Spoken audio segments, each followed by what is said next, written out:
first on behalf of the Cisco family, and that's really what this word is about. It's a company that I'm very honored to be a part of. It's a company that cares greatly for education. And it's a company that dreams the Silicon Valley dream, that we can change our state, our country, and the world, especially as it relates to education. So on behalf of all the Cisco family, I want to thank you very, very much for the award. We are deeply humbled and deeply honored. Ray and Bruce and Mohammed and others asked to talk a little bit about education, where it fits into our future of our community, the state, and our country, and to be pretty candid about some of the challenges that we face. For those of us who travel around the world, we know there are 5 things that determine the economic, job creation, health care for each citizen in an area, and education. Those 5 key elements that you find in every government leader in the world gets it. It starts with education, K through 12 and university systems. It's about infrastructure, and I'm really talking broadband. It is about the ability to be innovative, catch market transitions, but as in the Business Week article said very well this weekend, if you can't execute and scale, innovation only gets you partway there. It is about supportive government on a city, a community, a state, and a national basis. And something I didn't understand when I came to Silicon Valley, it's about how these all work together. It is a unique spot in the world, and I've had the honor to visit most every country in the world, many of the leaders. Everyone looks to what we do uniquely in Silicon Valley. The ability that Silicon Valley Education Foundation has to really make a difference. When I asked Van Dang, I said, why are you involved in this? And I appreciate you giving back. She said, John, first of all, I'm involved because you asked me. I said, good answer. But then she said, this is a group that literally is able to connect and collaborate across 34 school districts. To be able to speak as one group of teachers and unions and business and the citizens all pouring toward a common goal, that the equalizer in life is education. And it's a group that especially focuses on the under or underserved. And she said, John, we can make a difference. Very often people ask, why don't you give more, or why don't you get involved? The first answer is often people don't ask that you respect. All of us in this room are asking each other to continue to stay involved and give, and I understand how tough it is now, but we're also asking you to ask that of your friends and others. The second reason people don't give is they don't think they'll make a difference. And if there was one takeaway from tonight, watch the young people who came up here and see the difference that they make. I also took a couple notes. I saw one lawyer, one salesperson, one engineer, and we'll talk about that later for Cisco.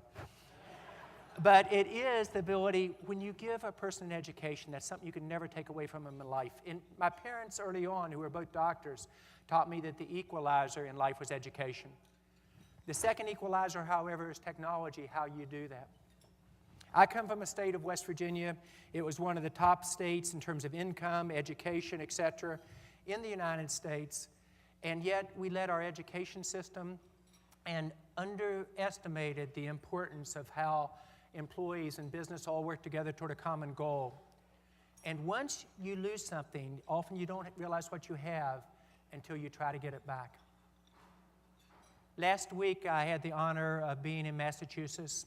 I came from Wang Laboratories. Route 128 is the Silicon Valley of the East, make no mistake about it. DEC was there, Wang was there, Data General, a whole host of high-tech companies. And today, it's dominated by just 3 or 4 players. We met with Governor Deval Patrick. We met with the top 5 universities in the area, Harvard, MIT, with their presidents. We met with 4 people from the business community and the education group, and the objective was very simple. How does that geography get its magic back regarding high tech? You have a governor who believes, local community who believes, but because in the Massachusetts area we let that get away from us, it's something that is very difficult and takes literally groups working together that never work together to accomplish it, to bring it back.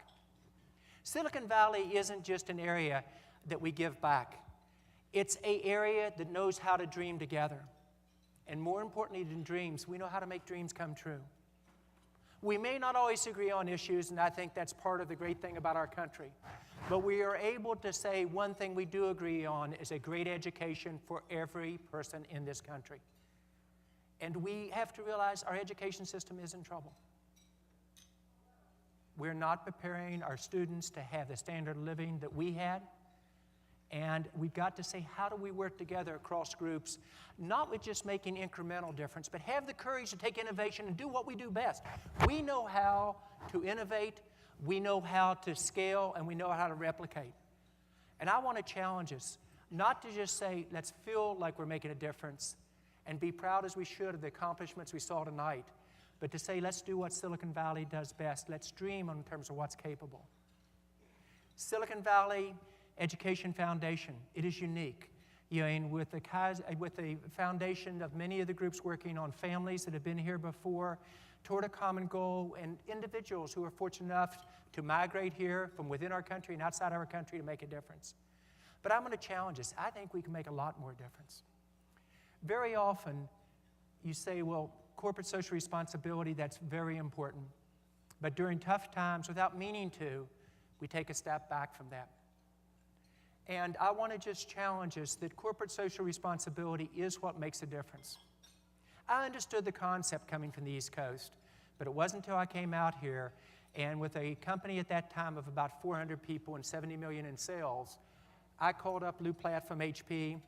He and 4 of his top executives, including Wim Rollins, I don't know, Wim, if you remember it, met with a young startup for 2 years. And they met almost every quarter with us. And I never asked them why they did it, because, boy, the advice was amazing. I was afraid if I asked, they'd stop.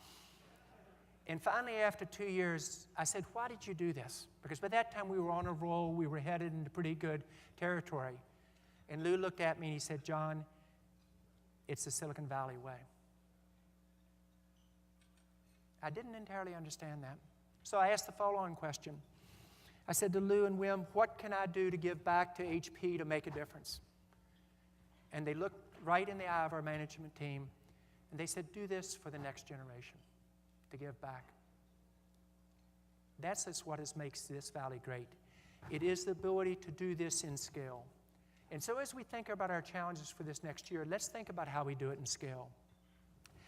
Cisco, when we do network academies, we have 2.8 million students in those on a global basis in 162 countries. In the Valley area, we have 3,644 students in the program. In 36 different network academies, and 31,000 students have been in the program. What we can do together is to say, how do we dream and how do we scale? And for people that have doubts, is this important? It is so important to the employees of the companies that we represent. We've been honored to be in the top 10 places to work in every country in the world, every major country in the world. We have won many of the corporate social responsibility awards. But the correlation between financial success and corporate social responsibility is one-to-one. And it was an honor to be, as one of the speakers said earlier, to join the Dow and represent Silicon Valley as the first high-tech company in a decade to be part of that. On the other side, it was sad, because GM is a wonderful company. It's not just an American icon, it's a global icon. And it was literally, as the Wall Street Journal said, at one point in time, it was the Toyota, it was the Ford, it was the Chrysler, it was the Apple, it was the Microsoft, all rolled into one. And one of the key takeaways from that comment is we must all learn how we continue to improve. How as company and organizations, if we don't make the tough decisions, even though we're successful today, we will get left behind. If we don't make the tough decisions, that if we don't fix the education system first here locally and then on a national basis, this country, this valley will get left behind. So tonight, I really want to first say how honored we are as a company. I'd like for the Cisco family who's in this room to please stand up. And this is what we're about. I think there's 50 of us. Please stand up, Cisco family.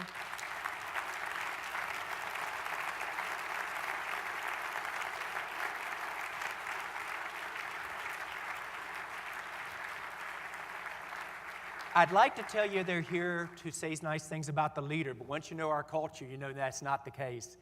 They're here because they believe in that together we can change the world.